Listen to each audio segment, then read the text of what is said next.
Hi and welcome. I'm MrsCuteFelts and today I'm going to show you how you can use cookie cutters to needle felt your own gingerbread decorations. We are going to work on the classic gingerbread man and also on a little more complicated shape, gingerbread snowflake, that I will add to my Christmas wreath. But you can also use these wonderful creations in your Christmas tree as ornaments or add a little pin and give as a Christmas gift. Who doesn't love a gingerbread brooch?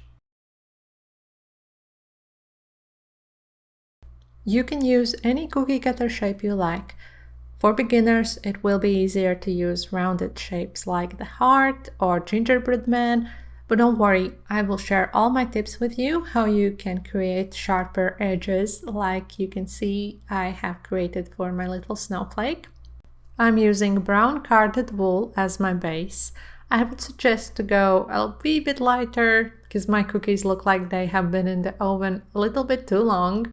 I'm using white yarn for the icing. Of course, you can use just white wool. Take a little strand and roll it between your fingers, but yarn works great for sharp details and I just had it around.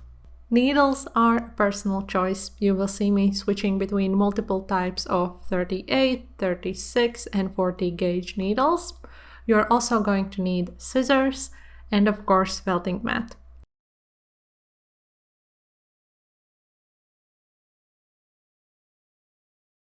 As promised, I would like to start with explaining my approach. This will help you to create well-defined shapes even when working with more complex shapes like this one.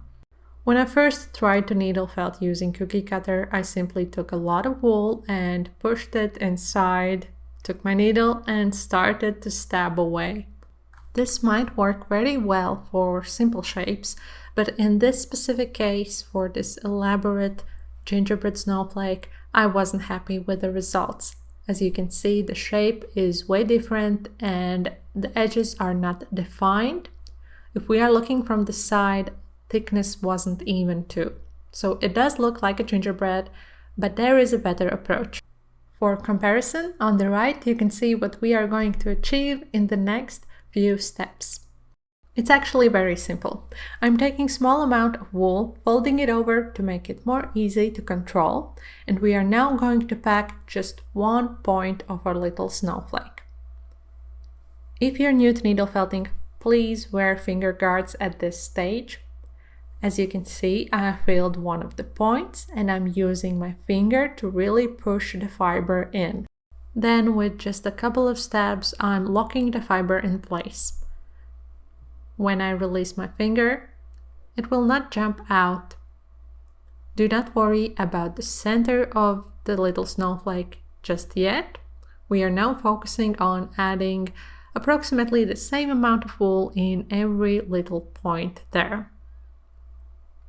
The pressure from your finger will make sure that every little nook and cranny of the shape is filled with fiber and you will have even density throughout your felt.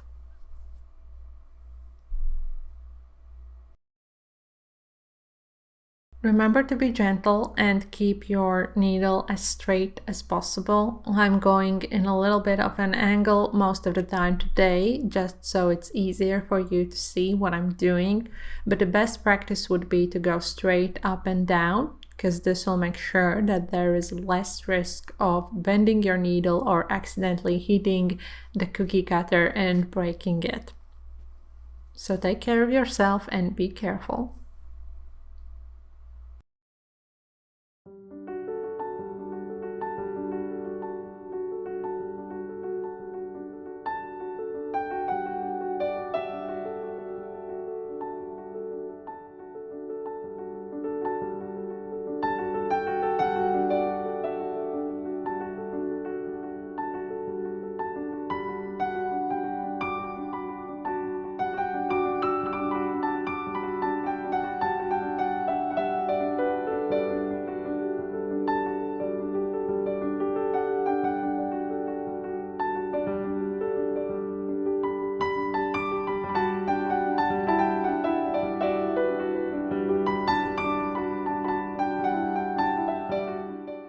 Now when all of the points are filled, you can use your finger to test the center of the shape. Mine had a little dip, not nearly as much fiber as the rest of the shape, so I added it on top. Just use very wispy fiber, make sure that it's very light and fluffy so it blends with the rest of the shape well, and simply put it down and felt it. It's very important to check the shape from both sides. Here you can see that from the other side, my little snowflake still has some gaps. It's very important to fill them at this stage if we want our shape to be pointy and well defined. So I'm taking small amounts of wool, keeping it wispy, and adding it in these specific areas. I'm using my finger again to try to push the fiber in each of the little points, and using a single needle going straight up and down, I'm focusing on these areas to really pack the fiber in. Don't worry about the surface being bumpy or anything like that. At this stage, we are trying to achieve even density of the fiber throughout the shape. We will work on the surface and overall felting later on. Another tip I have is to turn your piece around often. Each of us have our own most comfortable style of needle felting, and sometimes if we are very in the zone, we forget to turn it around to give ourselves better access. I am very slow felter, so let's jump to the place where I have filled all of the points so you don't have to watch through all of my felting.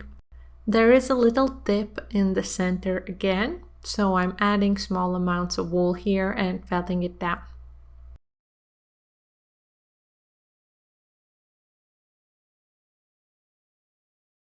Now we have basically ensured that the density of our little gingerbread cookie will be great throughout the project. Now you can mindlessly felt. You can use single needle for it, but I'm starting with my multi-needle tool with 3 40 gauge triangles in it. My top tip for safety would be going straight up and down, focusing on the middle sections, and also I'm not bouncing my hand up and down like crazy. I'm trying to keep my pokes pretty shallow so I don't risk hitting the cookie cutter.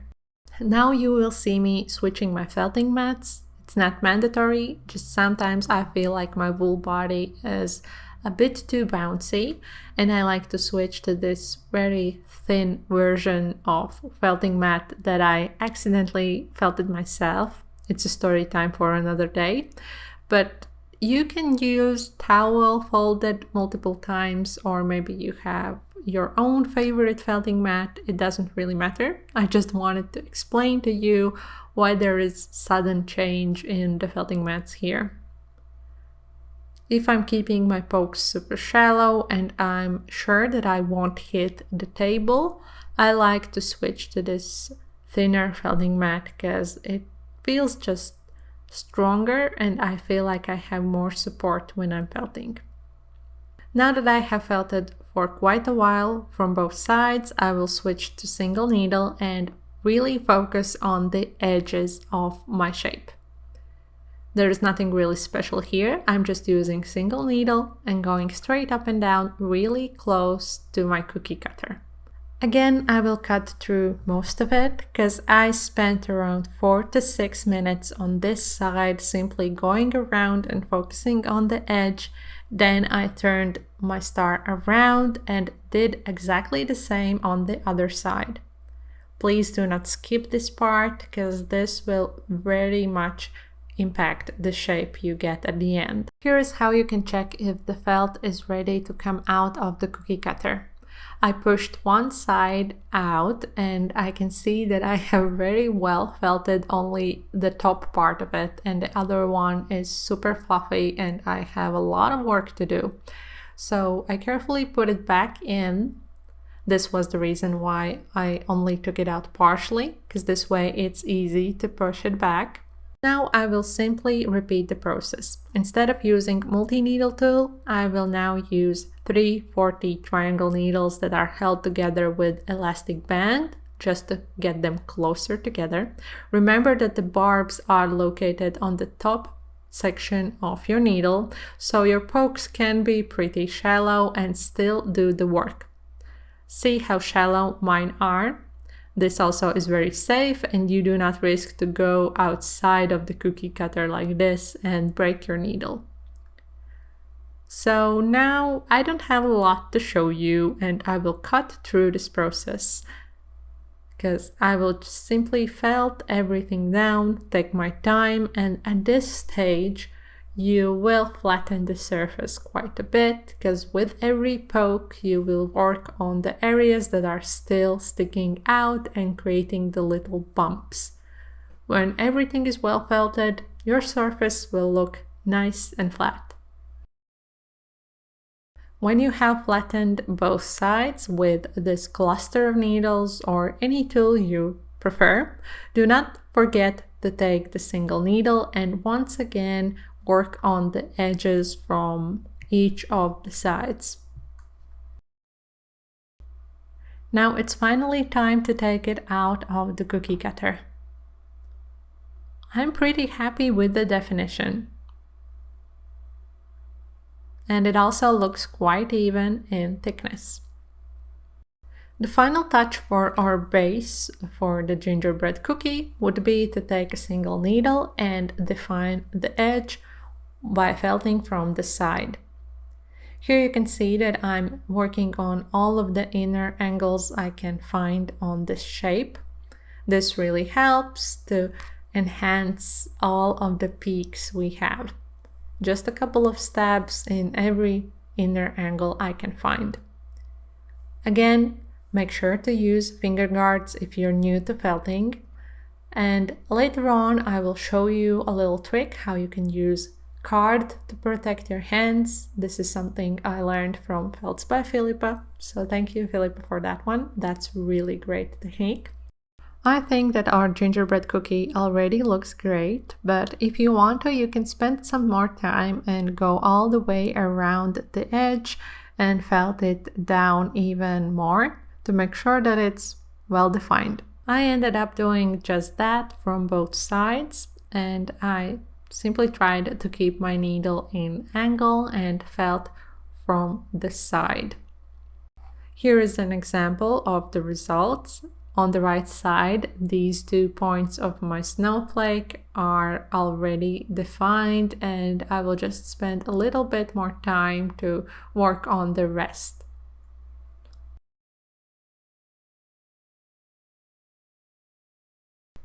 So for the icing, I'm cutting small piece of the white yarn. It's a bit thick, so I will pull out just one of the 3 strands it has, and I will use single strand throughout the process.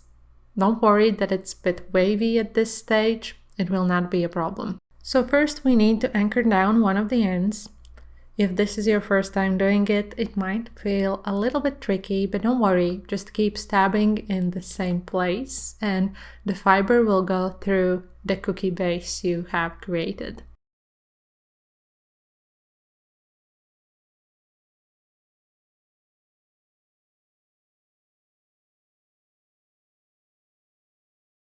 When it's nice and secure, I'm pulling on the strand to make sure that it's going straight across my snowflake. I'm first anchoring down at the center part and then moving back to the top.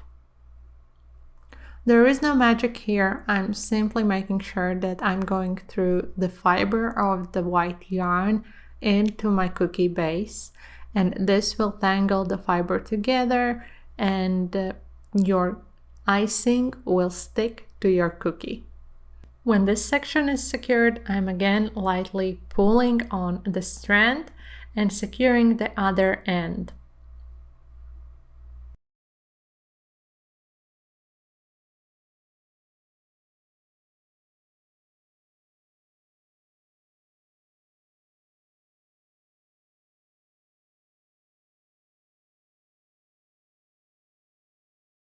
These few stabs will not be enough to really hold the yarn in place, so what I will do now is hold my needle in angle. It's 45 degrees or even less sometimes, and I'm really trying to tangle the yarn with the cookie.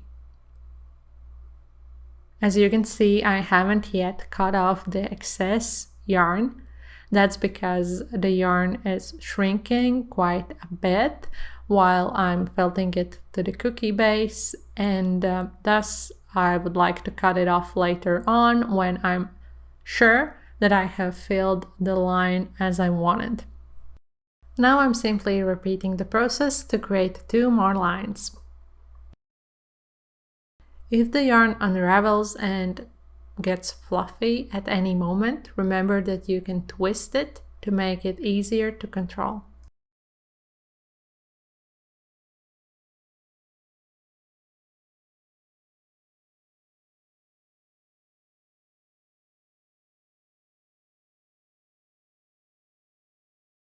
And then I'm creating the smaller details in similar fashion. First, I have to anchor one of the ends, then I'm creating the angle and anchoring the other end.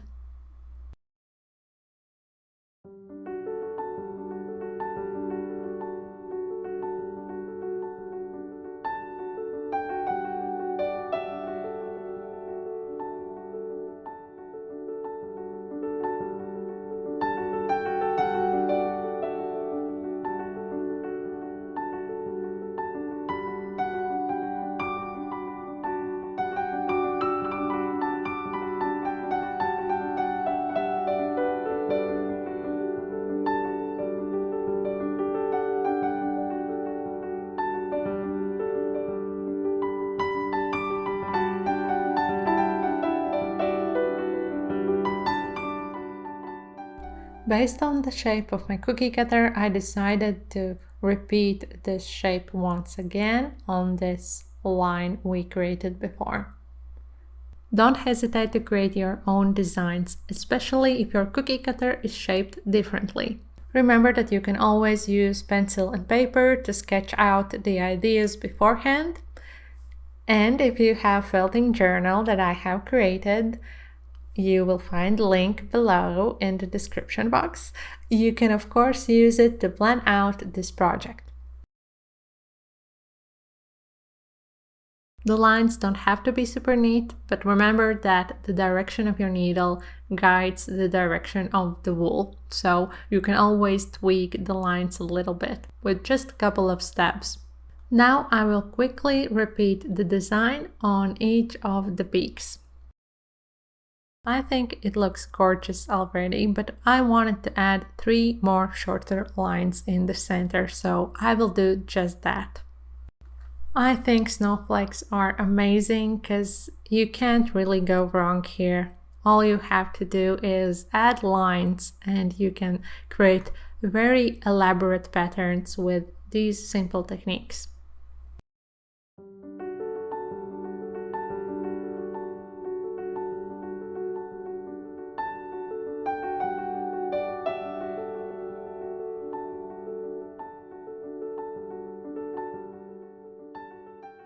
Here it is all done. Let me know in the comments how you feel about this design and are you going to try it out yourself? Now let's work on the gingerbread man. We learned a lot when working on the snowflake and this will be way easier. The shape is nice and round. Oh, I have a little bit of vegetable matter here. I will quickly pull it out. So this shape is nice and round and I don't even have to worry about securing the wool already. I'm simply taking small amounts of wool, folding it over and pushing it in head, in each of the hands and of course the legs. There isn't many tiny details or angles or peaks, so I don't have to worry about gaps that much. Of course, I'm again trying to work on each of the shapes individually and really pushing the wool in.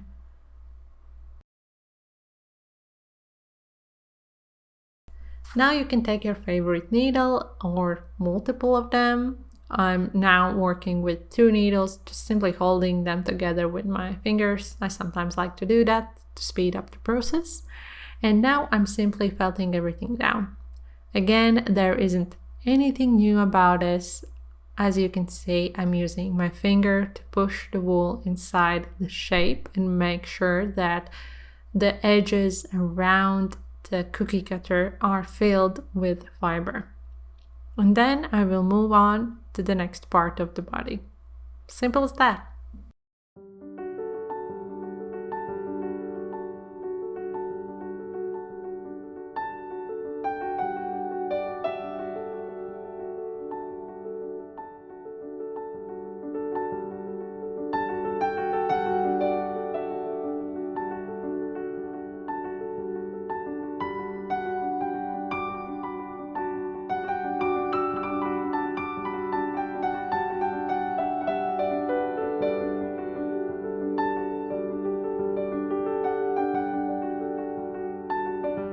Okay, now I have felted a little bit from this one side, and if I would take it out, it would just be a mess. See how fluffy it is. So of course I will just keep it in, and I'm turning my cookie cutter over, and first we will anchor the wool down a little bit, and then I think we will need to add a bit more because this doesn't look filled enough.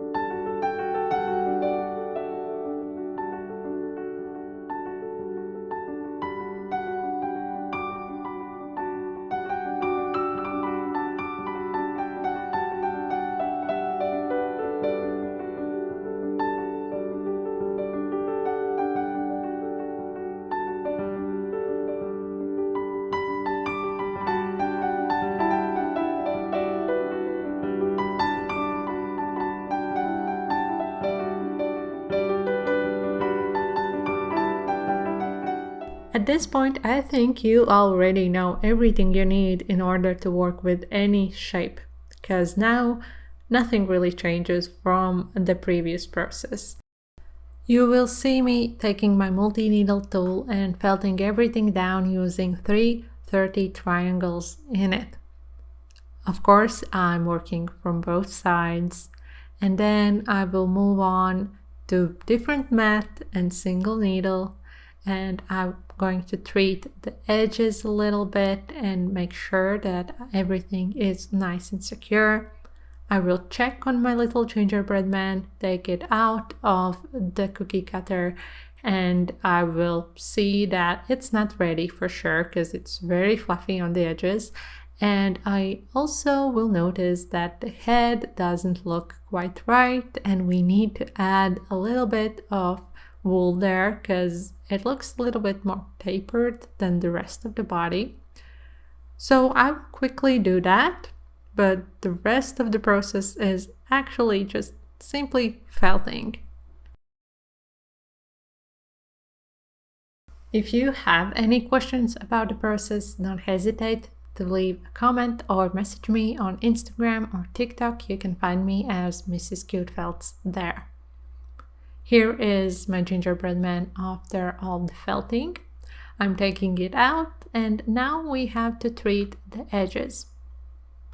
This will be way faster and easier than for the snowflake because there were way more angles and little points there.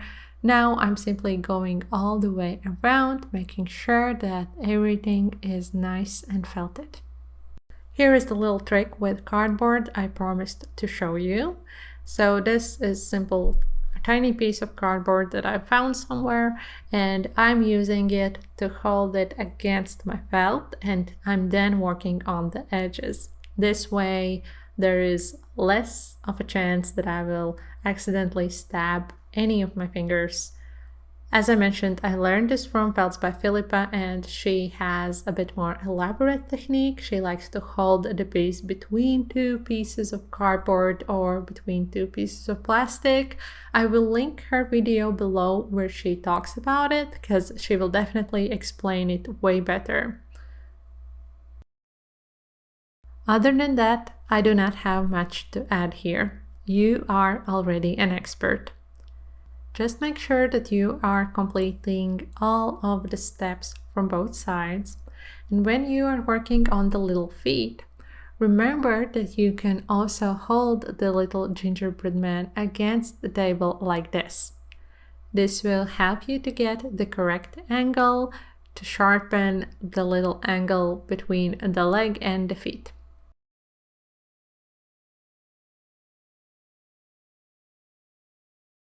Here it is, all finished and ready for the icing.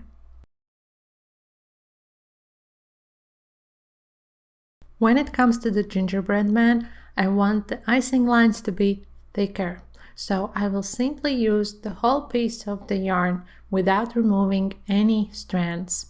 I have envisioned the classic design with the lines for the hands and feet, facial features, and of course the buttons. So as always, I have to first anchor one of the ends of the yarn strand, and then I can move on to the rest of the line.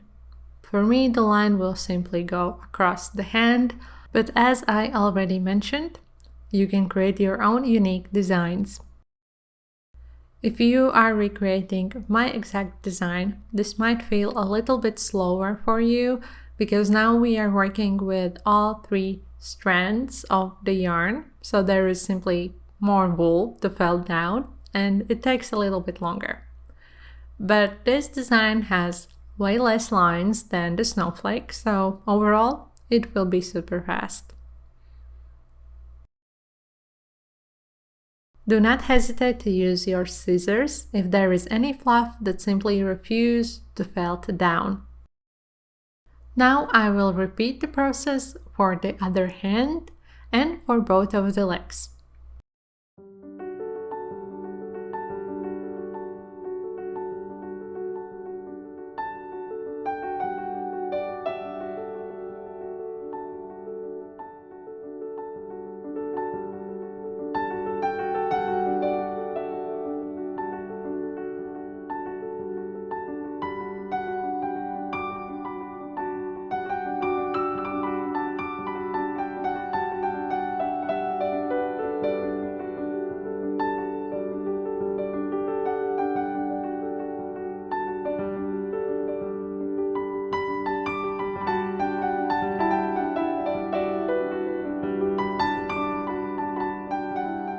Of course, you do not have to stick with the white. You can be creative and use different colors.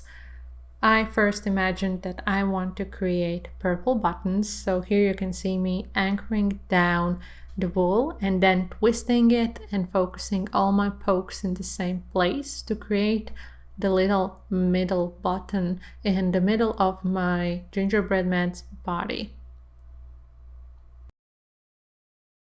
I created the rest of the buttons in the same way, but in the end I didn't like the purple color. I think that's because I chose a little bit too dark of a brown for all of this project and I should have gone with something a bit lighter and warmer. So I ended up not liking the purple buttons, especially when I added this gingerbread man together with the snowflake I created previously, so I decided to rip them off and replace them. You will see how I do that later on, but here is a close-up of how my gingerbread man looked at this stage. Now it's time to add the face. You can once again be creative here and create all kinds of funny faces, but I will go with the classic smile. So yet again, I'm anchoring down one end of my yarn and then I will create this curve. You simply guide the yarn strand and anchor it down bit by bit until you're happy with the curve.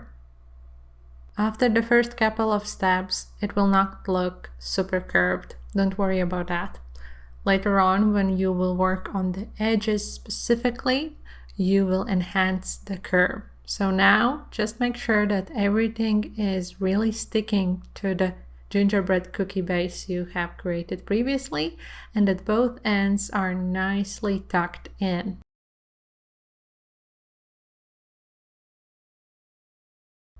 Here's what I was talking about.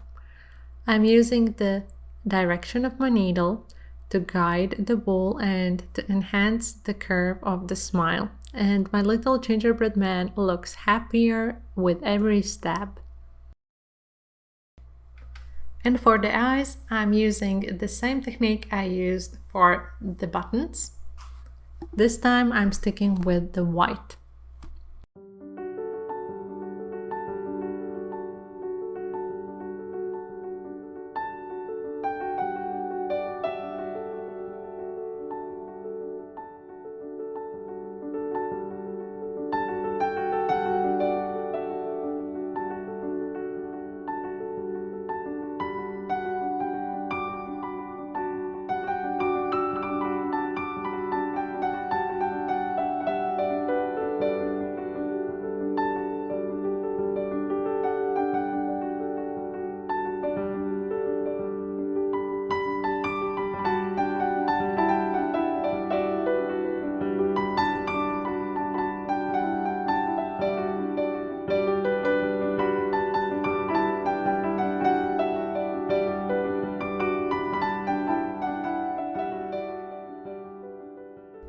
Here he is, all finished next to the snowflake we created, and this was the moment when I realized that I do not like the colorful buttons, and I decided to remove them. I want to show you this part because it can be helpful in case you do not like the eyes you have created. Maybe one of them is a little bit bigger than you like, or you don't like the shape and you cannot fix it with stabbing the wool. So here is how you remove any parts that you do not like. I simply took tweezers and pulled the little buttons out. It was pretty simple because these details are very small, and small details are usually super easy to remove, and they do not leave marks. There are no marks on my little gingerbread man, and as I'm placing the buttons in exact same spots, nobody will know that I made this change.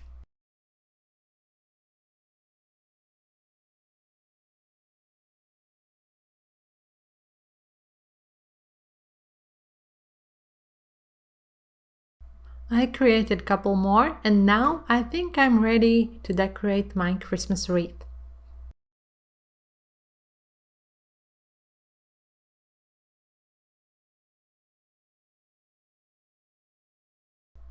I wasn't sure that I would like to permanently add my gingerbread cookies to my Christmas wreath, so I decided to simply put a pin on the back of all of my felts, and as I'm not trying to use them as brooches this time, I do not have to sew the pin here. I can simply add it here, and then I will be able to add ribbon through this pin or wire maybe, and add all of these gingerbread cookies to my Christmas wreath.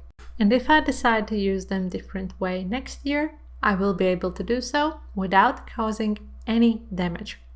If you enjoyed today's tutorial, please hit the little thumbs up button and leave a comment, and subscribe to my channel if you haven't already. I love to create felting videos, and I hope to see you in my next one.